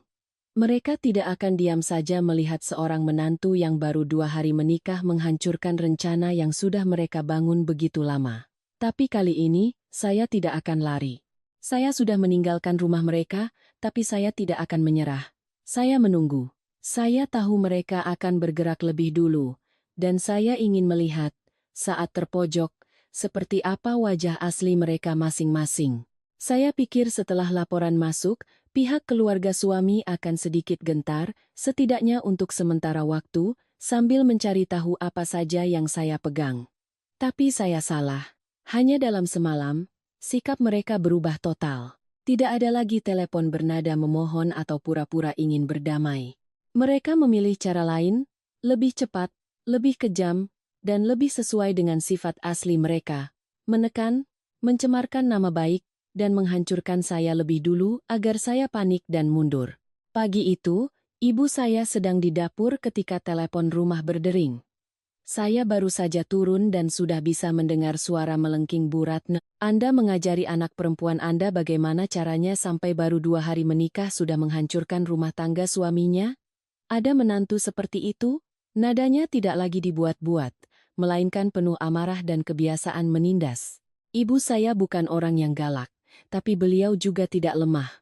Beliau meletakkan pisau, mengelap tangannya, lalu mengangkat telepon, suaranya sangat tenang. Anak saya tidak menghancurkan siapapun, dia hanya tidak mau ikut berbuat salah. Di seberang hening beberapa detik, lalu Bu Ratna tertawa sinis. Kita lihat saja seberapa lama dia bisa bertahan. Selesai berkata, ia membanting telepon. Dapur menjadi sunyi. Ibu menoleh ke arah saya. Tidak banyak bertanya, hanya berbisik. Mereka mulai menunjukkan wajah aslinya. Siangnya, Bima muncul di depan rumah saya. Ia tidak menelepon dulu, tidak juga masuk dengan sikap seorang suami yang datang menjemput istrinya. Pakaiannya masih rapi, tapi wajahnya sudah berbeda. Tidak ada lagi senyum lembut yang pernah membuat saya percaya. Yang ada hanya ketegangan dari seseorang yang terdesak untuk melindungi kepentingan keluarganya dengan segala cara. Begitu saya keluar, ia langsung berkata, tanpa basa-basi, hapus semua datanya. Aku akan anggap tidak pernah terjadi apa-apa. Saya menatapnya, hati saya terasa hampa. Di saat seperti ini pun, yang pertama ia pikirkan adalah menghapus bukti. Saya turun satu anak tangga, bertanya dengan pelan dan jelas. Kalau aku menandatangani surat-surat itu, dan suatu hari nanti ada masalah, apa Mas akan maju untuk menanggungnya menggantikanku? Bima berdiri diam. Angin meniup daun-daun kering di halaman, tapi ia tidak bergerak, tidak bersuara. Keheningannya adalah jawaban yang paling jelas. Ia tidak pernah berniat melindungi saya. Sejak awal, ia sudah berencana menjadikan saya tameng. Saya mengeluarkan cincin kawin dari saku, meletakkannya di tangannya. Mas tidak butuh istri. Mas butuh seseorang untuk tanda tangan. Bima mencengkeram cincin itu hingga buku-buku jarinya memutih. Rahangnya mengeras. Beberapa saat kemudian, ia menggeram. Jangan memaksaku. Saya menatap lurus matanya. Yang memaksa sejak awal adalah Mas dan keluarga Mas. Ia berdiri di sana beberapa detik lagi, lalu berbalik dan pergi. Langkahnya berat dan cepat. Saya melihatnya pergi, tidak ada lagi rasa kehilangan. Seorang pria yang datang ke rumah istrinya, bukan untuk meminta maaf, melainkan untuk menuntut penghapusan bukti. Sejak saat itu ia hanyalah bagian dari sebuah kasus, bukan lagi suami saya. Saya pikir itu sudah cukup kotor. Tapi malamnya, mereka menunjukkan level yang lebih rendah lagi. Seorang teman kantor mengirimkan saya beberapa tangkapan layar dari grup-grup gosip lokal. Saya membukanya, tangan saya terasa dingin. Foto pernikahan saya dipajang, nama dan tempat kerja saya disebut, disertai dengan narasi-narasi fitnah yang keji. Dikatakan saya menumpang hidup di keluarga suami, setelah gagal memeras uang, saya berbalik memfitnah mereka. Dikatakan baru menikah sudah kabur dari rumah untuk menaikkan posisi tawar. Bahkan ada komentar-komentar yang sengaja menggiring opini bahwa karena saya orang hukum, saya merekayasa cerita untuk menjebak keluarga suami. Saya menatap setiap baris tulisan itu, tenggorokan saya tercekat. Bukan karena takut, tapi karena saya sadar ini baru permulaan. Mereka ingin mengubah citra saya dari korban menjadi tersangka di mata publik. Belum sampai 10 menit, Ranti mengirim pesan. Hanya sebaris, tapi menunjukkan sifat aslinya. Mbak pikir Mbak akan menang? Menantu baru melawan satu keluarga besar. Memangnya bisa? Saya menatap pesan itu lama sekali. Lalu membalas singkat. Aku tidak melawan kalian. Aku membiarkan hukum bekerja. Saya tahu orang seperti Ranti akan sangat senang jika saya panik dan berdebat. Tapi kali ini, saya tidak akan memberinya apa yang ia inginkan. Malamnya, Om Heru menelepon. Suaranya lebih serius dari biasanya. Mereka sudah mulai bereaksi. Kalau sudah sampai tahap mencemarkan nama baik dan menuntut penghapusan data, kemungkinan besar mereka akan mencoba menghancurkan sisa bukti. Kamu harus bersiap. Saya duduk di tepi tempat tidur, menggenggam ponsel. Kalau mereka melakukannya, bagaimana Om? Wajah asli mereka akan semakin terlihat, dan kehancuran mereka akan semakin cepat. Tapi bahayanya, saat panik, orang bisa nekat. Kalimat itu membuat punggung saya merinding. Dan saat itu, untuk pertama kalinya saya menyadari ada hal yang lebih menakutkan daripada sekadar difitnah atau diancam. Mereka tidak hanya ingin membungkam saya, mereka juga ingin membungkam saksi hidup yang masih ada di dalam rumah itu, Mbak Lastri. Hampir tengah malam, saat semua lampu sudah padam, ponsel saya tiba-tiba berdering dari nomor tak dikenal. Begitu saya angkat, dari seberang terdengar suara Mbak Lastri yang terengah-engah dan gemetar. Hanya dari suaranya saja saya sudah tahu ada yang tidak beres. Ia berbicara putus-putus, begitu ketakutan hingga nyaris tidak jelas. Mbak, mereka mengurung saya. Mereka bilang kalau saya buka mulut. Kalimatnya belum selesai ketika terdengar suara keras seperti ada sesuatu yang jatuh, lalu sambungan telepon terputus. Saya langsung berdiri, jantung saya berdebar begitu kencang hingga terasa sakit. Hanya dalam beberapa detik, saya mengerti segalanya sudah memasuki level yang berbeda.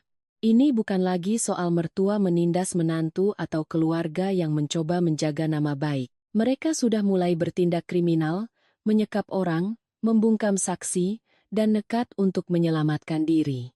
Dan ketika sebuah keluarga sudah siap mengurung seorang perempuan hanya karena takut ia bicara, maka rahasia yang mereka simpan pastilah jauh lebih kelam dari apa yang sudah saya lihat di dalam flash disk itu.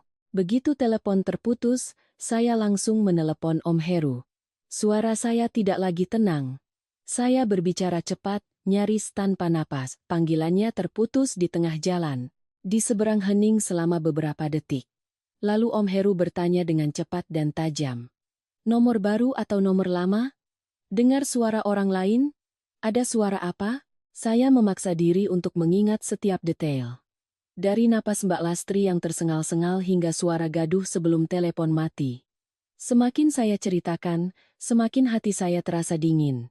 Jika seorang perempuan harus menelepon meminta tolong dalam kondisi sepanik itu adalah tanda yang sangat jelas bahwa ia sedang disekap secara tidak sah, bahkan mungkin terancam. Om Heru menyuruh saya membuka kembali semua data di flash disk, terutama file-file rekaman suara yang belum sempat kami dengarkan dengan teliti. Saya langsung duduk, menyalakan laptop. Beberapa menit kemudian, Om Heru sudah tiba. Kami berdua memakai earphone, memutar satu persatu rekaman. Banyak di antaranya hanya suara langkah kaki atau pintu. Tapi di sebuah file menjelang akhir, kami berdua tertegun. Dalam rekaman itu, suara Mbak Lastri tidak lagi terdengar takut-takut.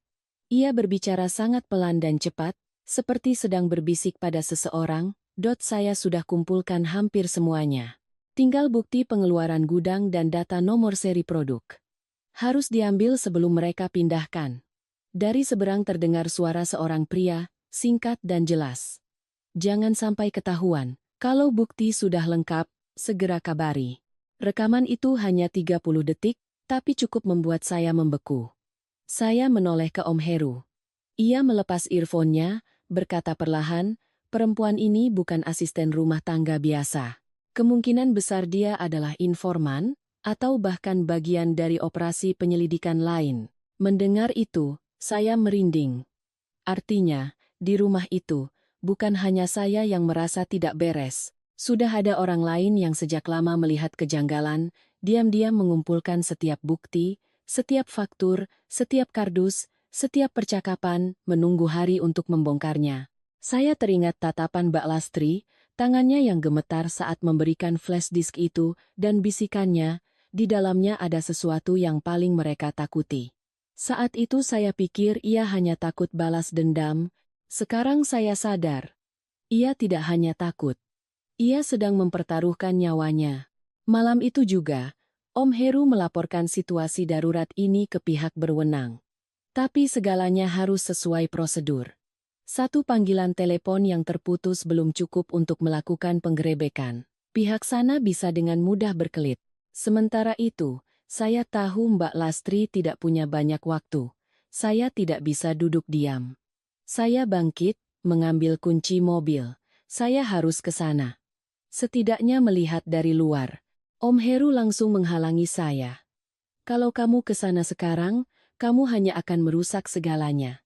Kamu tidak bisa menolong siapapun jika kamu menjadi sandera kedua. Saya terdiam.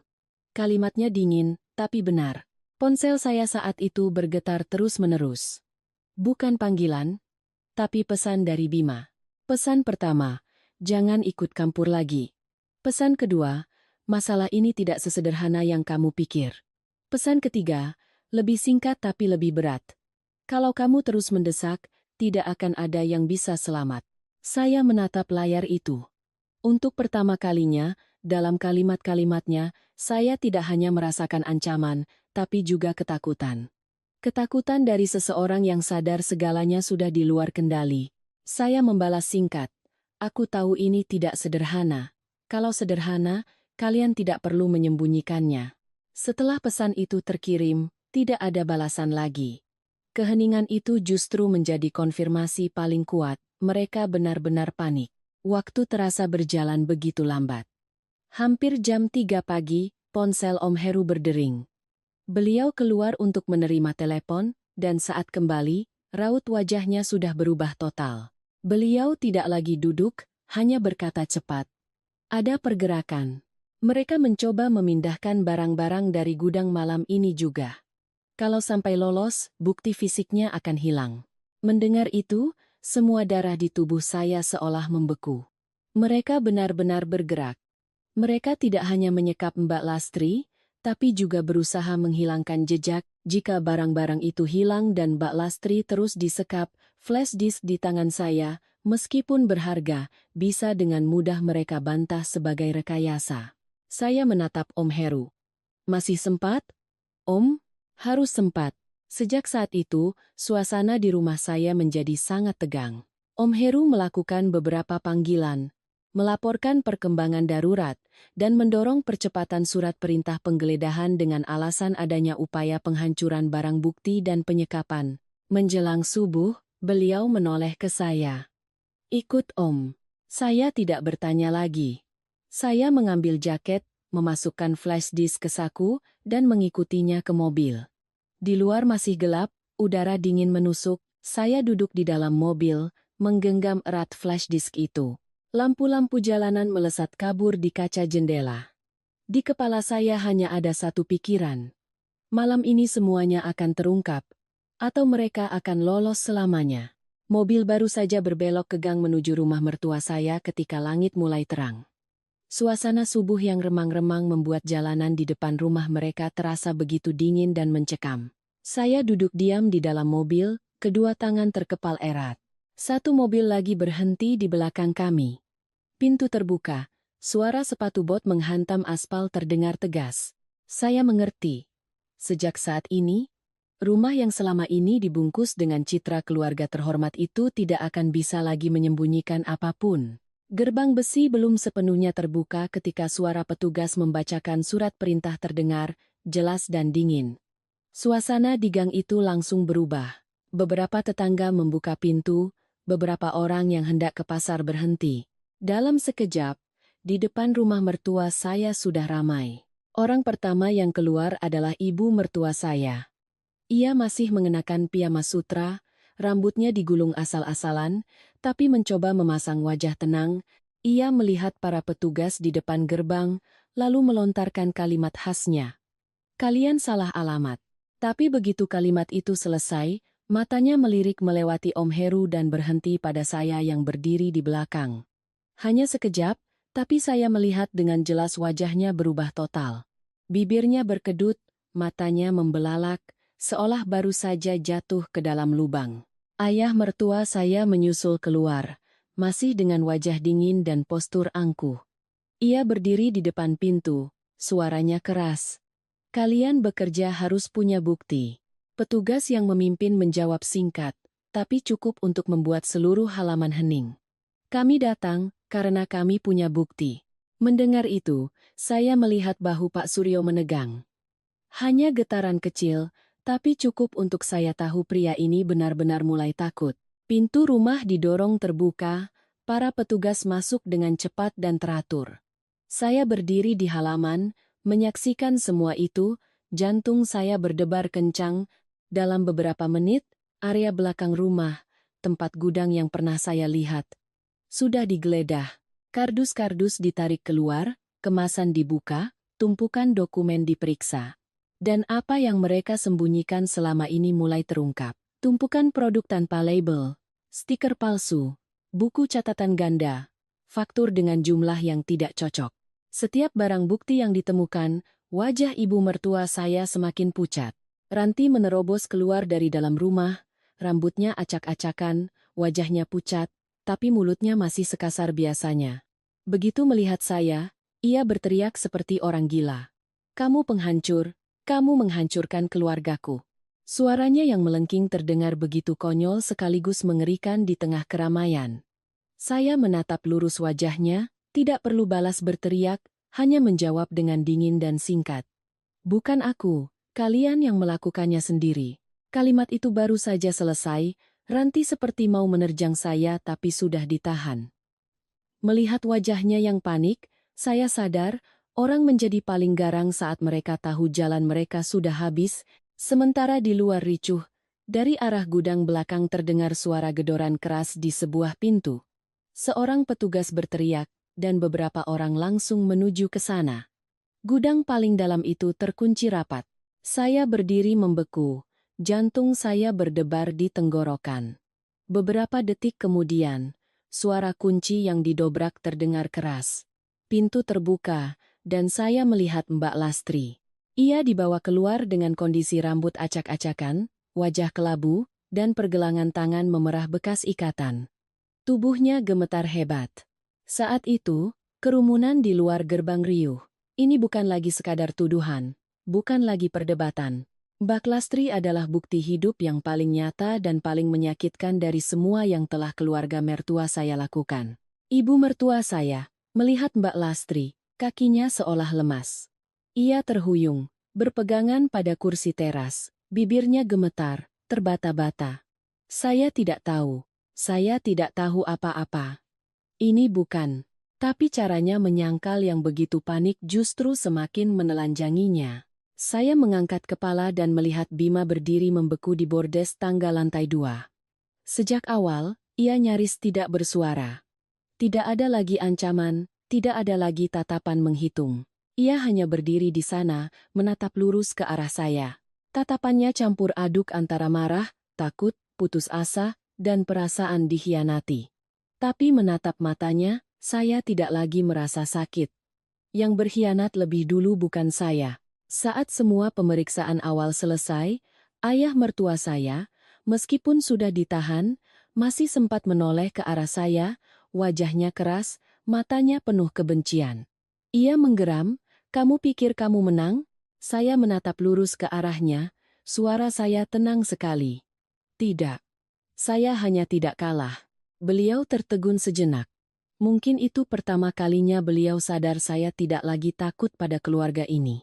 Tidak lagi takut pada ucapan mereka, tidak juga pada topeng keluarga terhormat yang telah mereka gunakan untuk menindas orang lain selama ini. 2 mobil polisi pergi saat matahari mulai naik. Suara mesinnya terdengar berat, seolah menyeret serta semua kepalsuan yang baru saja dirobek. Para tetangga berdiri di kedua sisi gang, berbisik-bisik, keluarga yang selama ini selalu merasa paling terpandang, yang selalu bicara soal moral, pada akhirnya dibawa pergi di bawah tatapan mata seluruh lingkungan. Saya berdiri di depan gerbang lama sekali. Angin pagi terasa dingin, tapi pikiran saya lebih jernih dari sebelumnya. Mbak Lastri sudah dibawa untuk mendapatkan perawatan. Barang-barang dan dokumen sudah disegel. Orang-orang yang pernah menekan saya, yang berencana menjadikan saya kambing hitam, kini tidak lagi bisa mempertahankan wibawa mereka. Segalanya terasa seperti sudah meledak sampai ke puncaknya, tapi jauh di dalam hati, saya tahu ini baru separuh cerita. Karena di dalam rumah itu, masih ada satu orang yang belum sepenuhnya jatuh. Dan orang itulah mata rantai yang paling membuat saya merinding jika memikirkannya. 2 mobil polisi baru saja menghilang di ujung gang ketika halaman rumah mertua saya perlahan mulai sepi. Para tetangga membubarkan diri, tapi tatapan penasaran dan bisik-bisik mereka masih terasa menggantung di udara. Saya berdiri di sana beberapa saat, lalu ikut dengan Om Heru meninggalkan tempat itu. Selama perjalanan pulang, saya tidak banyak bicara.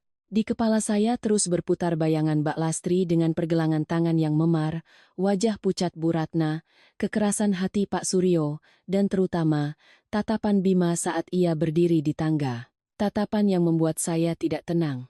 Bukan karena masih ada perasaan, tapi karena saya merasa segalanya belum selesai. Sore harinya, Om Heru memanggil saya. Raut wajahnya sangat serius.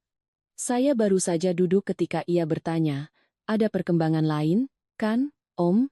Ia tidak langsung menjawab, hanya memberikan saya segelas air, lalu berkata perlahan. Dari pemeriksaan awal, Bima tidak langsung ditahan. Belum cukup bukti langsung untuk menjeratnya saat ini. Mendengar itu, saya terdiam sejenak. Entah kenapa, di hati saya sempat terlintas sebuah pikiran singkat. Mungkin ia memang tidak terlibat sedalam yang kukira.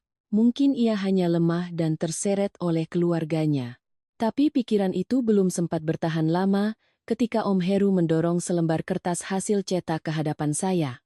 Ia menunjuk satu baris di tengah halaman, suaranya dingin. Data yang disita dari rumah mereka menunjukkan ada sebuah file kontrak digital. Jejak pembuatan, revisi, dan pengiriman terakhir. Semuanya dilakukan dari akun atas nama Bima. Saya menatap lekat-lekat kertas itu.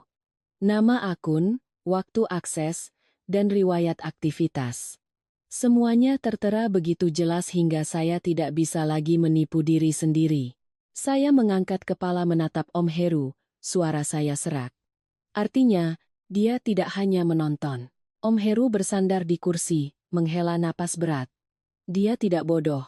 Dia tidak tampil di depan seperti ayah dan ibunya.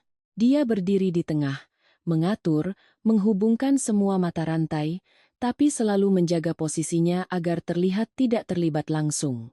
Orang seperti inilah yang paling berbahaya.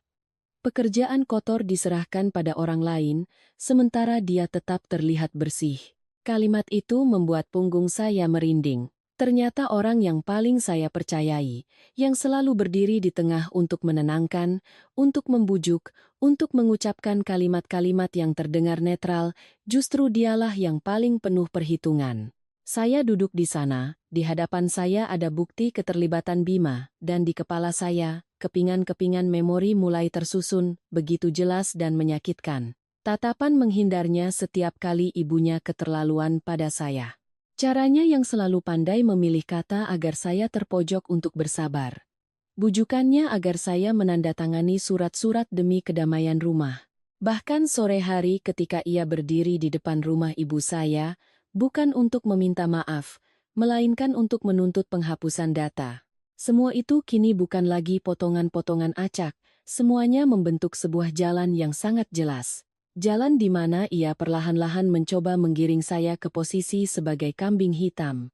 Saya tertawa, tapi suara tawa saya terdengar kering seperti kertas yang diremas.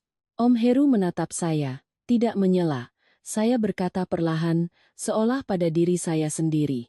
Dari awal mereka memilihku bukan karena aku cocok dengan Bima. Mereka memilihku karena profesiku sesuai dengan apa yang mereka butuhkan. Om Heru mengangguk sangat pelan. Anggukan itu terasa lebih menyakitkan dari ucapan simpati manapun. Malam itu langit menjadi gelap dengan cepat. Saya duduk sendirian di ruang tamu. Ibu sudah beristirahat. Tiba-tiba bel berbunyi. Saya membuka pintu dan tidak terkejut melihat Bima berdiri di luar. Tapi penampilannya berbeda. Tidak ada lagi kemarahan. Tidak ada lagi tatapan dingin. Ia hanya berdiri di sana. Tampak lebih kurus hanya dalam satu hari. Matanya cekung. Kerah bajunya sedikit miring. Lama sekali, baru ia bersuara, sangat pelan. Aku tidak menyangka semuanya akan jadi sejauh ini. Saya berdiri di ambang pintu menatapnya. Jika ini terjadi beberapa hari yang lalu, mungkin kalimat itu masih bisa menyentuh hati saya. Tapi saat itu, di dalam diri saya tidak ada lagi apa-apa selain kesadaran yang dingin. Saya menatapnya lama, lalu bertanya, "Tidak menyangka, atau berpikir kamu akan lolos?" Begitu pertanyaan itu selesai, Bima langsung terdiam. Ia tidak membantah, tidak juga mencoba membela diri. Hanya menunduk selama beberapa detik. Dan itu sudah cukup.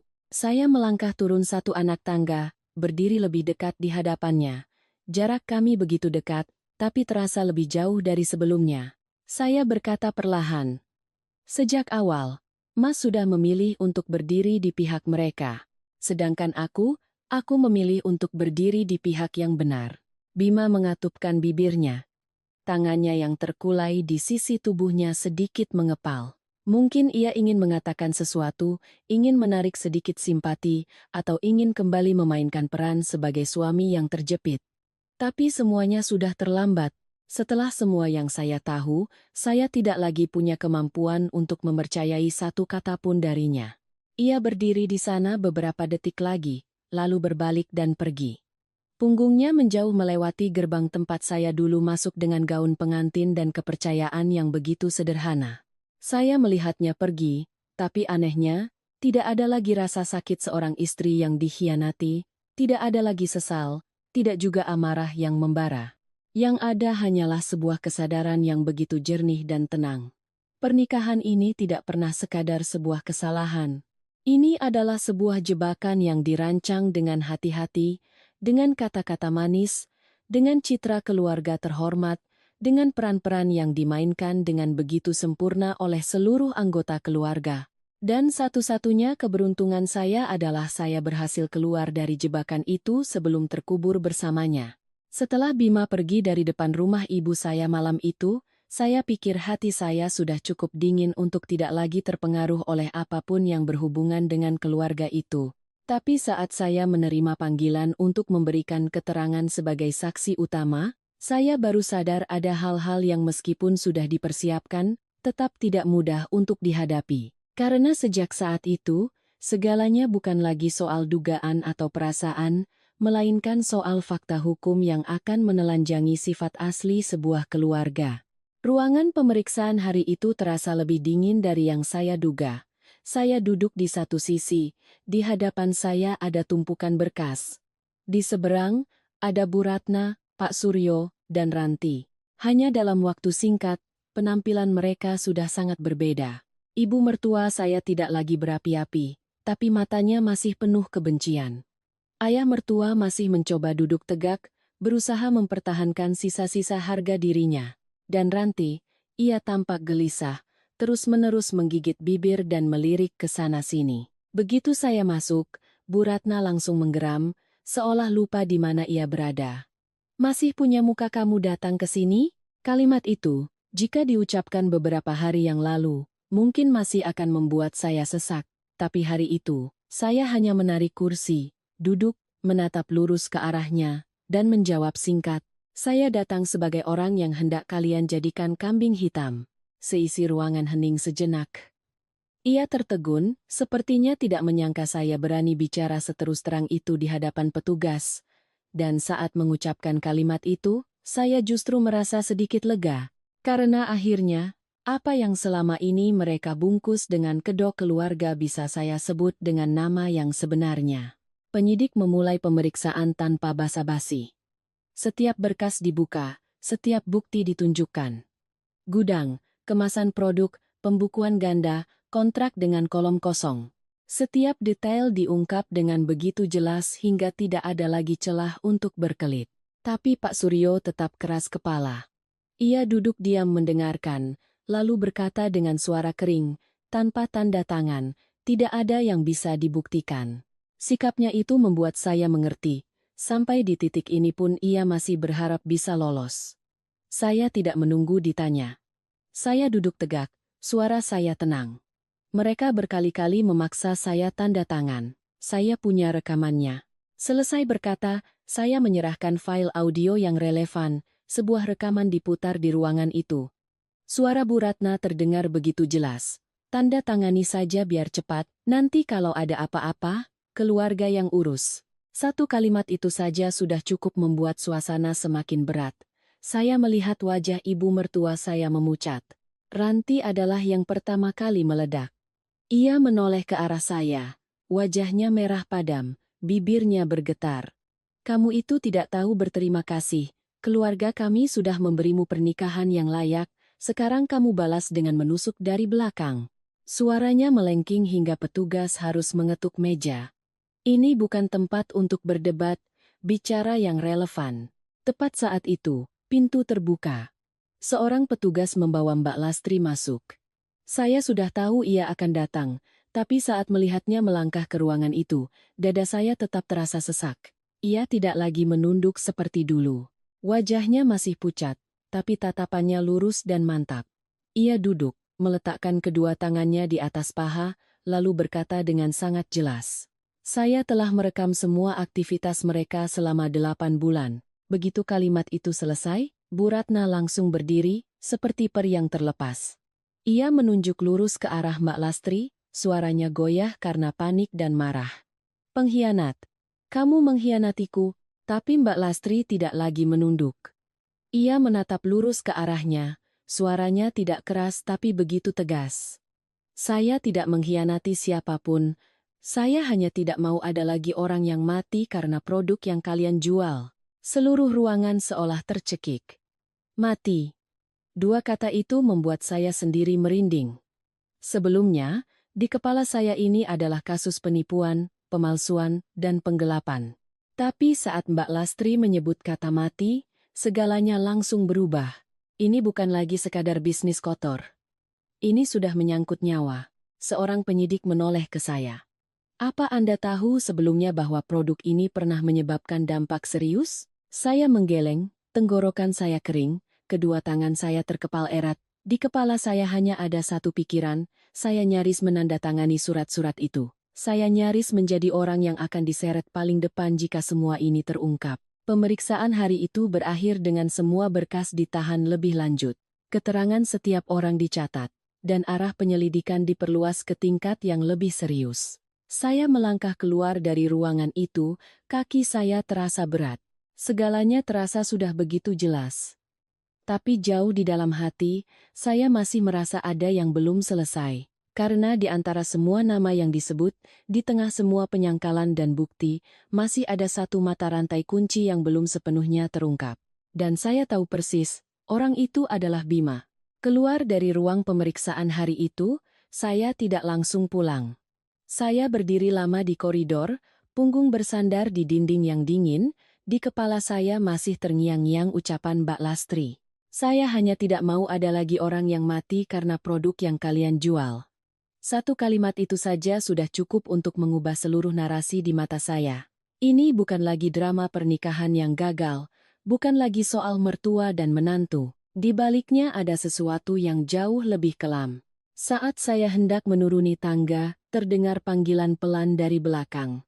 Anissa. Saya menoleh. Mbak Lastri. Itu pertama kalinya ia memanggil nama saya secara langsung seperti itu. Tidak ada lagi nada takut-takut. Caranya berdiri juga berbeda. Masih kurus dan pucat, tapi tatapannya lurus. Saya menatapnya sejenak, lalu bertanya, Mbak mau bicara denganku? Ia mengangguk. Kalau kamu masih mau tahu semua kebenarannya. Kami duduk di sudut koridor yang sepi. Ia terdiam cukup lama, seolah sedang menyusun kembali kepingan-kepingan ingatan. Lalu ia mulai bicara, suaranya datar dan rendah. Saya bukan asisten rumah tangga biasa. Saya diam, mendengarkan. Ia melanjutkan. Dulu saya bekerja di distributor lain. Suatu ketika, ada keluhan soal satu batch suplemen nutrisi. Awalnya dikira masalah penyimpanan, tapi kemudian terungkap itu produk palsu, labelnya diganti. Tangan saya terasa dingin. Mbak Lastri terus bercerita, setiap kalimatnya terasa berat. Ia bilang, waktu itu ada beberapa anak yang harus dirawat di rumah sakit dan salah satunya tidak selamat. Kasus itu ditutup dengan cepat, dokumen diubah, sumber produk dialihkan ke banyak perantara.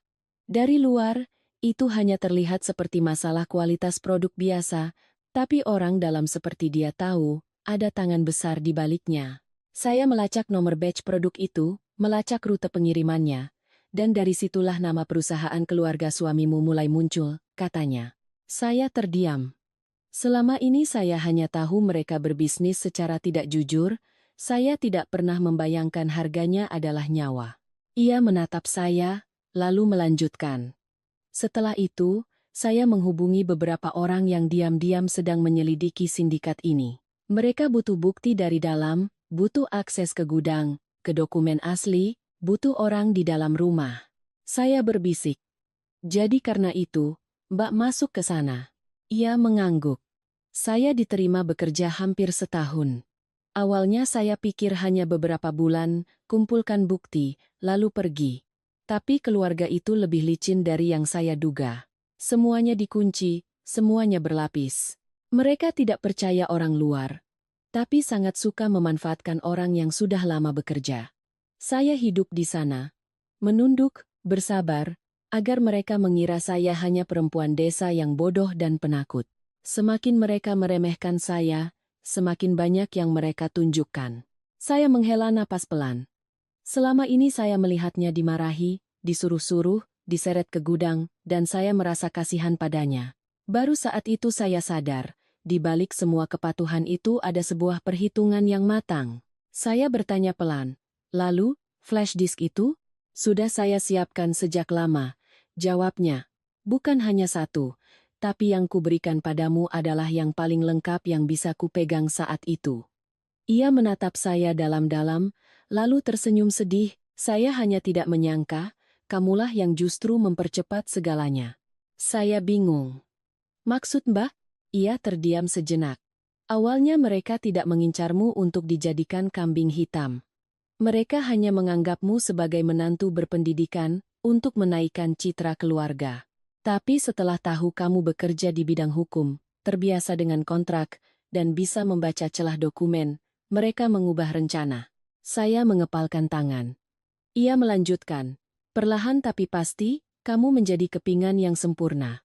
Orang baru, catatan bersih, punya keahlian, dan berstatus sebagai keluarga. Cukup dengan satu tanda tanganmu di tempat yang tepat, semua tanggung jawab hukum akan sangat mudah dilimpahkan kepadamu. Tenggorokan saya tercekat.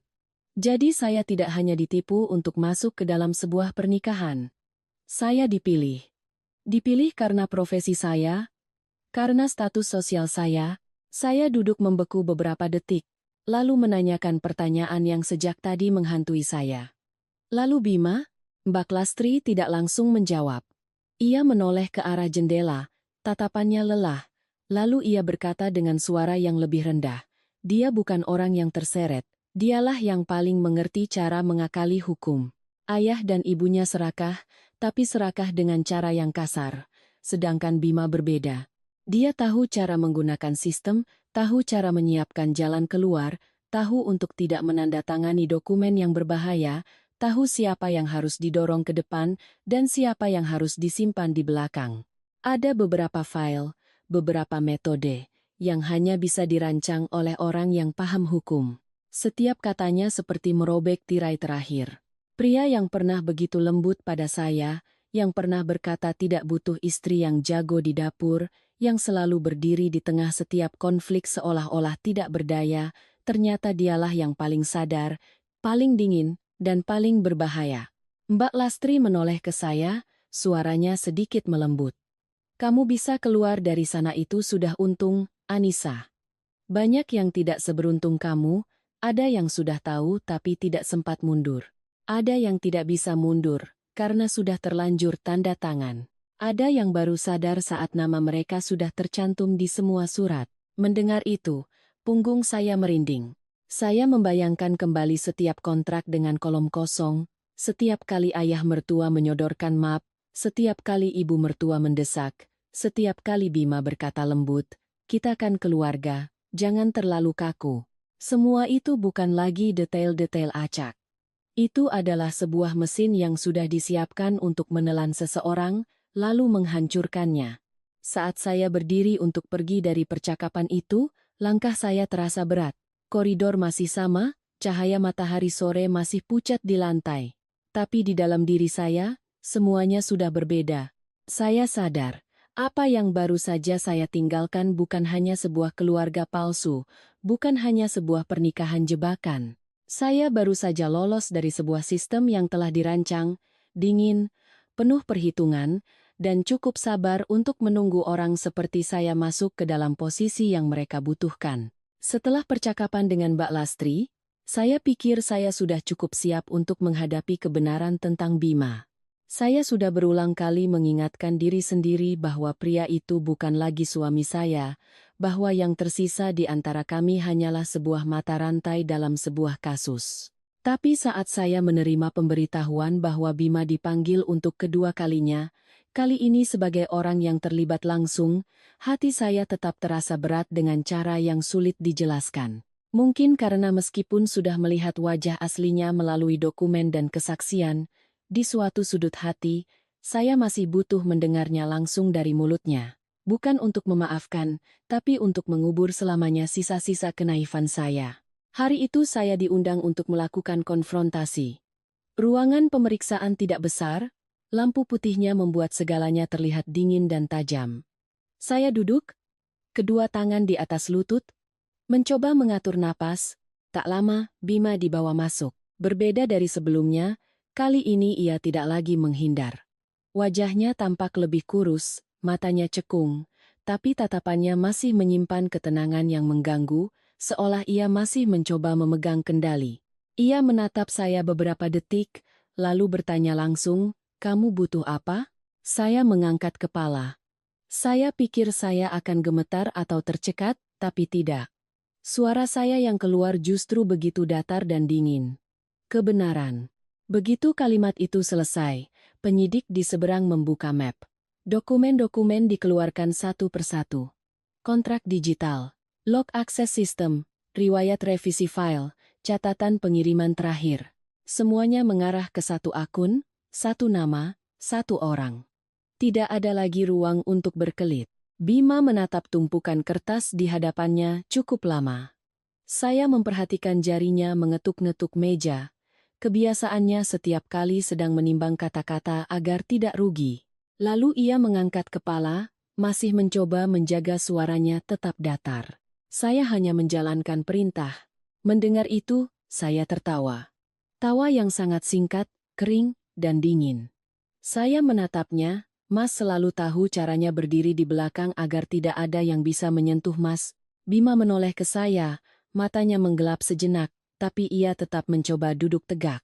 Penyidik tidak membiarkan keheningan berlangsung lama. Ia mendorong setumpuk dokumen lagi ke arahnya. Siapa yang merancang alur kerja ini? Ruangan menjadi sunyi. Saya bisa mendengar suara kipas angin di langit-langit. Bima tidak langsung menjawab. Beberapa detik yang terasa begitu menyesakkan. Lalu ia mengucapkan 3 kata. Tidak keras, tidak juga membantah, tapi cukup untuk membuat seisi ruangan membeku. Itu. Saya sendiri.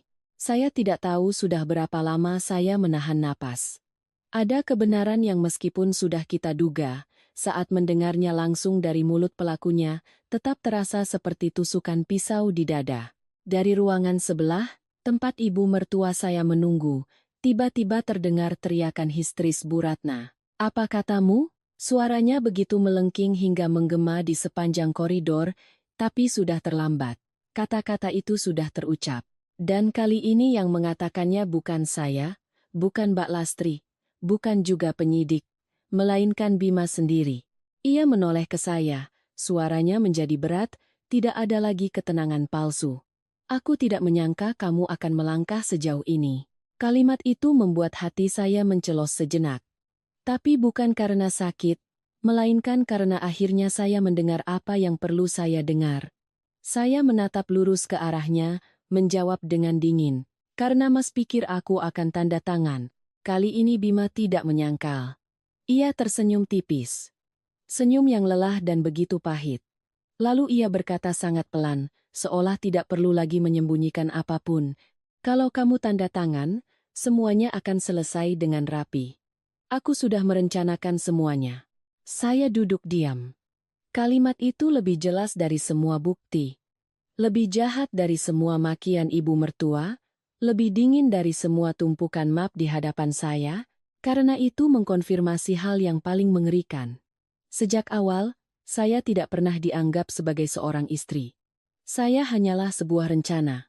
Saya tidak menangis. Saya juga tidak berteriak. Setelah semua yang terjadi, saya hanya merasakan tubuh saya mendingin dengan cepat. Saya menatap Bima, menanyakan pertanyaan terakhir. Pertanyaan yang sejak saya meninggalkan rumah itu terus menghantui saya. Lalu apa peranku dalam rencana itu? Bima tidak menghindar, tidak berpikir, tidak butuh waktu sedetik pun. Ia menjawab langsung, singkat, dan begitu kejam hingga telinga saya berdengung. Sebagai penanggung jawab, saya duduk diam. Jawaban itu, meskipun singkat, sudah cukup untuk membunuh sisa-sisa terakhir dari apa yang pernah disebut sebagai ikatan pernikahan di dalam diri saya. Ternyata semua makan malam bersama, semua bujukan lembut, semua genggaman tangan, semua tatapan yang seolah tulus, jikapun ada sedikit kebenaran di dalamnya, tidak akan pernah sejujur kebenaran yang baru saja terungkap di hadapan saya. Pria yang paling saya percayai, ternyata adalah orang yang paling matang dalam merencanakan saya sebagai korban. Saya berdiri dengan sangat perlahan. Saya tidak berkata apa-apa lagi, tidak ada lagi yang perlu dikatakan. Ada saatnya kata-kata menjadi tidak berarti karena kebenaran sudah cukup tajam untuk memutus segalanya. Saya hanya mengangguk pelan, bukan padanya, tapi pada diri saya sendiri. Seolah untuk memastikan bahwa mulai saat ini, semuanya sudah benar-benar selesai. Lalu saya berbalik, tanpa menoleh ke belakang. Karena saya tahu, dengan jawaban itu saja, pernikahan ini sudah selesai dikuburkan. Bukan dengan selembar kertas, bukan dengan sebuah sidang, tapi dengan pengakuan dingin dari pria yang pernah memanggil saya istri. Setelah konfrontasi hari itu, saya pulang dengan perasaan yang aneh. Bukan lagi siok atau kebingungan. Segalanya sudah begitu jelas hingga tidak ada lagi ruang untuk berkelit. Justru keheningan setelah badai itulah yang paling menakutkan. Rasanya seperti berdiri di tengah ladang setelah diterpa badai besar, melihat semuanya porak-poranda dan sadar bahwa tidak ada lagi yang bisa kembali seperti semula. Kasus ini berkembang dengan sangat cepat. Dari yang awalnya hanya seputar pemalsuan produk, pihak berwenang mulai mengungkap jaringan yang lebih besar, penggelapan pajak, pemalsuan dokumen, dan alur distribusi berlapis untuk menghilangkan jejak. Semakin dalam digali, semakin saya merinding menyadari bahwa keluarga suami saya tidak hanya berbuat curang sesekali, mereka telah menjadikan penipuan sebagai model bisnis. Di luar tampak sebagai keluarga pengusaha yang terhormat, di dalam ternyata adalah sebuah mesin kejahatan yang terencana dengan sangat rapi. Lalu surat perintah penahanan pun dikeluarkan. Bu Ratna dan Pak Suryo ditetapkan sebagai tersangka utama. Ranti juga diselidiki sebagai kaki tangan karena keterlibatannya dalam transaksi dan penyembunyian informasi. Dan Bima, setelah semua bukti digital dan kesaksian terungkap, akhirnya tidak bisa lagi menghindar. Pria yang pernah tampil dengan begitu santun di hadapan saya, ternyata adalah arsitek di balik semua sistem itu. Berita menyebar lebih cepat dari yang saya duga. Mungkin karena kasusnya yang berat, mungkin juga karena citra keluarga mereka yang begitu baik, sehingga saat hancur, menjadi bahan perbincangan yang heboh. Orang-orang yang pernah menjadi korban, yang pernah dirugikan, yang dulu curiga tapi tidak berani bersuara, mulai muncul. Ada yang menelepon polisi, ada yang mengirim rekam medis, ada yang membawa bukti pembelian lama. Saya melihat semua informasi itu, tangan saya terkepal erat. Bukan karena takut, tapi karena sebuah pikiran terus menusuk kepala saya. Jika hari itu aku luluh, jika aku menandatangani surat-surat itu, mungkin akulah yang sekarang harus menghadapi semua tuduhan ini. Suatu pagi, saat saya dipanggil untuk memberikan keterangan tambahan, saya tidak sengaja melihat ibu mertua saya digiring keluar. Ia tidak lagi tampak angkuh atau galak. Rambutnya acak-acakan, wajahnya tirus, matanya masih tajam, tapi tatapannya kosong. Saat melewati saya, ia berhenti sejenak, menatap saya lekat-lekat.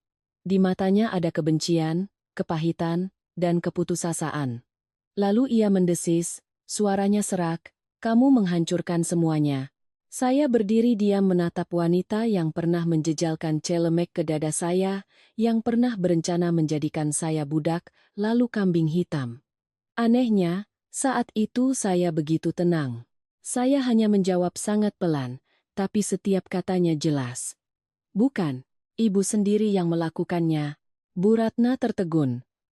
Mungkin itu pertama kalinya dalam hidupnya ia tidak punya kata-kata untuk mendominasi orang lain. Karena ada kebenaran yang jika sudah tersingkap, tidak bisa lagi ditutupi dengan suara keras atau kebiasaan menindas. Mbak Lastri kemudian dimasukkan ke dalam program perlindungan saksi.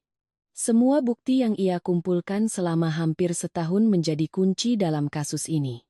Saya sering memikirkannya dan merasa sesak, seorang perempuan kurus yang pendiam, yang selama ini hidup seperti bayangan di rumah itu, pada akhirnya menjadi orang yang memegang kunci untuk merobek semua kepalsuan. Om Heru juga banyak berubah setelah kasus ini. Beliau tetap pendiam, tapi saya tahu beliau sangat peduli pada saya. Suatu kali, saat kami pulang dari kantor polisi, beliau berjalan di samping saya dan berkata pelan, "Kamu melakukan hal yang benar." Tapi harga dari sebuah kebenaran tidak pernah murah. Saya hanya mengangguk pelan. Saya mengerti kalimat itu lebih dari siapapun. Beberapa hari kemudian, saya secara resmi mengajukan gugatan cerai. Tidak ada air mata, tidak ada keraguan. Saya duduk di depan meja, membaca setiap baris, mengisi setiap kolom, lalu menandatanganinya. Saat meletakkan pulpen, tangan saya berhenti sejenak. Bukan karena ragu, tapi karena saya teringat semua surat yang pernah disodorkan keluarga mertua saya, juga dengan nada yang lembut, juga dengan dalih hanya urusan kecil, tapi bedanya, dulu mereka ingin saya menandatangani untuk mengikat hidup saya pada kesalahan mereka. Kali ini, saya menandatangani untuk membebaskan diri saya dari jebakan itu. Pernikahan ini sebenarnya tidak pernah benar-benar dimulai dengan tulus. Ia dibangun di atas perhitungan dan kepalsuan. Jadi saat berakhir, saya tidak merasa kehilangan sebuah rumah tangga. Saya hanya merasa akhirnya bisa menutup sebuah pintu yang salah. Segalanya perlahan mulai mereda, setidaknya di permukaan. Kasus terus berjalan, para tersangka terus diperiksa. Hidup saya juga perlahan kembali normal. Tapi bekasnya tetap ada. Bukan hanya pada saya, tapi pada banyak orang yang melihat cerita ini. Karena semakin saya renungkan, semakin saya sadar ini bukan hanya tragedi pribadi saya. Ini adalah sebuah peringatan bagi siapapun yang terlalu mudah percaya pada penampilan yang sempurna, terlalu mudah luluh pada kata-kata manis, atau terlalu abai pada tanda-tanda bahaya sejak awal. Ada jebakan yang tidak dipasang dengan kawat atau gembok. Jebakan itu dipasang dengan senyum yang tepat, dengan kebaikan palsu, dengan kata keluarga yang diucapkan dengan begitu manis.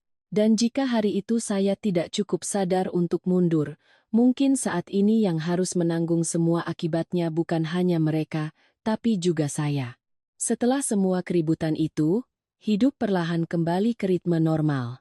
Bukan normal yang berarti melupakan segalanya, tapi normal di mana saya belajar untuk bangun pagi tanpa lagi terkejut oleh dering telepon aneh, belajar untuk bekerja tanpa harus menoleh ke belakang, belajar untuk duduk makan malam dengan ibu dalam ketenangan tanpa lagi merasa ada beban berat di dada. Saya kembali bekerja setelah cuti singkat. Meja kerja saya masih sama, tumpukan dokumen masih sama. Semuanya tampak tidak berubah, tapi hanya saya yang tahu bahwa saya sudah berbeda. Bukan menjadi lebih kuat dengan cara yang keras, tapi setelah melewati kegelapan, saya menjadi lebih menghargai ketenangan, lebih menghargai kejujuran, dan lebih waspada terhadap hal-hal yang tampak terlalu sempurna. Banyak yang bertanya apa saya menyesal.